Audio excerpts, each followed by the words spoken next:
Walter William da Silva, de 26 anos, foi preso na noite de ontem após roubar um carrinho de lanches na Avenida Kakogawa. Usando uma faca para intimidar a vítima, Walter conseguiu levar R$ 260 em dinheiro do caixa. Após fugir do local, a polícia militar realizou sua prisão. Na delegacia, o acusado, além de negar o crime, se aventurou a cantar um rap. Não sei de nada, não sou... Mano, eu sou trabalhador, sou Zé Povinho. Eu acordo cedo, trabalho o dia inteiro, irmão. Sou Zé Povinho, tá ligado, irmão? Irmão, não sou nem envolvido no crime, irmão.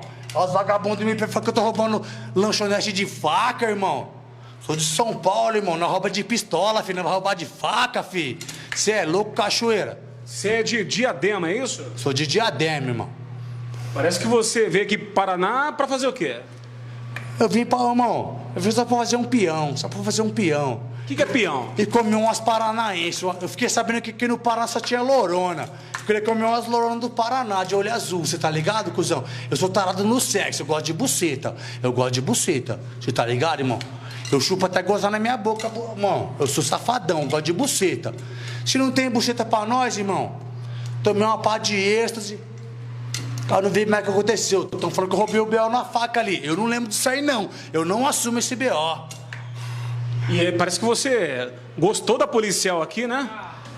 Pode filmar ela, por favor? Não, não. Mas aí, posso falar pra você? Linda, morena, você tá ligado? Quero pegar o número do WhatsApp dela, irmão, pra não trocar uma ideia amanhã, você tá ligado? Vou contar uma realidade aqui pra nós. Então vai. Pela última vez, hein, mano? Mina, ela é louca. Essa mina é maluca, essa mina, ela é louca, ela faz coisas absurdas. É piroca encaixando na xota e é saco batendo na bunda. É piroca encaixando na xota e é saco batendo, e é saco batendo, e é saco batendo na bunda. Você é louco, cachoeira? Você é louco, Pereira Funk, só por Deus, irmão, só por Deus, irmão. Sai desse corpo! Quer pagar de treinada, quer desafiar, mas eu já te dou uma dica, mulher, senta devagar, quer pra não machucar, vai te machucar, vai te machucar, vai te machucar. Eu sou safadão, eu sou safadão, eu sou safadão.